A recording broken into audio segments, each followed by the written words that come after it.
Essa equação aqui, ela vem de um livro de física do ensino médio da União Soviética em um problema que eu acredito que poderia confundir até mesmo algumas pessoas da graduação de hoje em dia. O livro em questão é esse aqui, para quem não viu ainda, tem uma série sobre ele aqui no canal. E a questão é essa aqui, a 166. Eu gostaria de discutir essa questão porque é um dos tipos de questões que eu gosto bastante de física. Sinto muita falta delas hoje em dia. Acho que precisamos de mais questões desse tipo. Eu vou falar mais sobre isso enquanto a gente resolve e discute. A questão, ela dá pra gente aqui uma equação de movimento de um mecanismo de circular excêntrico, né? Pode ser qualquer coisa, um pistão de carro, qualquer coisa, eu acho que o mecanismo não importa. E ela dá a equação do movimento e pede três coisas simples. A primeira é quando o movimento muda de direção. A segunda é quando a velocidade máxima é atingida. E a terceira, o período desse movimento. Então, com isso em mente, a gente pode começar a questão. Eu vou deixar a tradução dessa questão aqui nos comentários e eu convido você a, antes de assistir o vídeo, comentar que abordagem você teria, como tentaria resolver essa questão e depois no final você vê se seguimos o mesmo caminho. Então, vamos começar aqui, primeiro olhando para essa nossa equação, né? A gente tem aqui uma equação do movimento em mãos e a primeira coisa que a gente vê é que ela depende de um cosseno. Então, a primeira coisa que eu faço aqui é esboçar um gráfico de cosseno mesmo. Aqui sendo 1, aqui menos 1, a gente sabe que o cosseno ele tem um movimento mais ou menos assim, periódico, e isso vai se repetindo. Então, a primeira coisa que a gente já consegue tirar de cara daqui é o quê? Que esse movimento ele começa em x igual a 0, porque o cosseno ele vale 1, ele começa em 1, então quando for 1 aqui, a gente tem x igual a 0, primeira coisa. E a gente pode perceber também, conforme o valor de cosseno se aproxima de menos 1, esse x vai aumentando, e ele segue esse ciclo, começa em 0, aumenta, diminui. Então, a gente já consegue também de cara esboçar um gráfico do movimento disso aqui também. Olha só, sem conta nenhuma ainda. A gente consegue ter um movimento aqui ao longo do tempo, que ele faz isso aqui. Ele começa em 0, atinge o ponto máximo, depois desce, volta até 0 de novo. Ele nunca vai ser negativo, porque o cosseno aqui, o mínimo que ele vale é menos 1, e o máximo é 1, então isso aqui nunca vai ser 0. Então, de cara a gente já tem aqui, olha só, a cara do movimento. A gente já consegue tirar aqui como esse objeto ele se comporta, né? Como acontece esse movimento. Eu acho que daqui a gente já consegue partir para o restante da questão. Mas essa aqui é a minha abordagem inicial, que eu acho mais lógica. E aí, em seguida, agora ele pede, a primeira coisa que ele pede é quando o movimento muda de direção. Ou seja, ele vai começar aqui, ele vai seguir uma direção, ele atinge um máximo, depois ele retorna. Ele quer esses pontos aqui, ó, onde ele muda de direção. Então, a gente tem aqui uma equação da posição.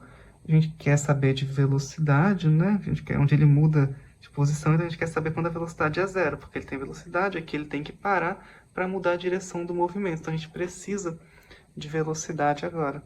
Aí, a gente sabe que a velocidade aqui, ela vai ser a derivada dessa posição. Então, a gente sabe isso aqui já. Em vez de t, vai ser igual a quê? E ômega seno de ômega t. Agora a gente tem a equação da velocidade desse movimento. E agora a gente quer achar esses pontos aqui, ó, onde a velocidade é 0. Isso aqui é uma função de seno, percebe? É uma função de seno. Então, Eu vou esboçar aqui também um círculo trigonométrico. E a gente sabe que seno ele é zero aqui nesse ponto, quando θ é zero. Ele é zero aqui quando θ é π.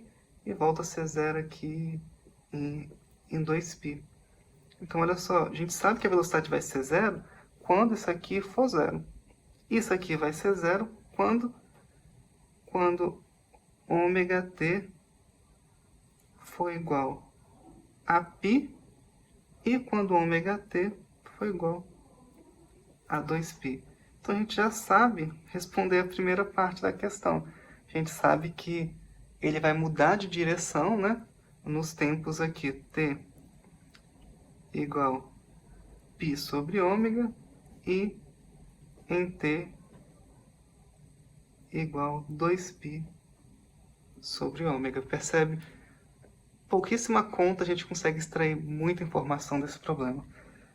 Agora, a segunda coisa que ele pede para a gente é quando a velocidade atinge o valor máximo.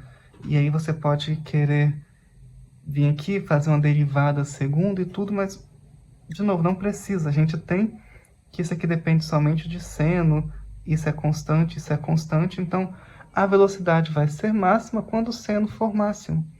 O máximo de seno é quando ele vale 1. E a gente tem isso aonde? A gente tem isso aqui, ó. O primeiro ponto onde isso acontece é aqui em π.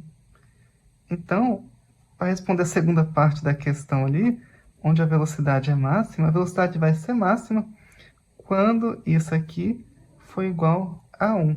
E seno vai ser igual a 1 quando ômega-t, que é π sobre 2, desculpa, quando ômega-t for igual a π sobre 2. Então, a gente sabe que a velocidade máxima vai ser nesse tempo aqui de π sobre 2, que multiplica ômega. Percebe a simplicidade do problema a partir de interpretação? Ele não quer que você saiba derivar, ele não se importa com isso. Ele quer saber se você consegue interpretar uma equação de movimento e retirando informações. Por isso eu gosto desse tipo de questão, por isso eu acho elas tão bonitas, elegantes. É um tipo de questão que eu realmente gosto de fazer. Eu sinto muita falta disso, questões que pedem para que você pense e não só que você saia fazendo contas e fazendo matemática somente, né? Só você acaba fazendo algo muito mecânico. Essa aqui quer que você pense e tenha ideias. E a terceira coisa que ela pede é o período desse movimento, que é, de novo, um movimento que depende do cosseno. Quando a gente olha para o gráfico da posição aqui, depende somente do cosseno desse movimento, porque isso é constante, isso é constante. Então, a gente, de novo, não precisa fazer contas para poder encontrar esse período, né? O período é o tempo que ele leva para dar uma volta ali, né? Completa. E aí, depende do cosseno. Acontece que ele simplesmente vai herdar o período do cosseno. Qual que é o período do cosseno? Olhando para o ciclo trigonométrico, ele tem para percorrer aqui uma volta de 2π, e ele vai fazer isso com a velocidade de ômega. Então, simplesmente a gente tem aqui, ó, que o período é o quê? 2π sobre ômega. E essa, para mim, é a beleza de questões de física. A gente olha para uma equação de movimento e consegue extrair tanta informação dele com pouquíssimo cálculo. E eu sinto falta disso. Deixem nos comentários o que vocês acham. Se vocês consideram isso aqui uma questão de ensino médio ou de ensino superior. Deixe aí também o que vocês acharam dessa resolução, se foi a forma que vocês pensaram em abordar isso aqui também, esse problema. E não deixem de se inscrever no canal. E até a próxima.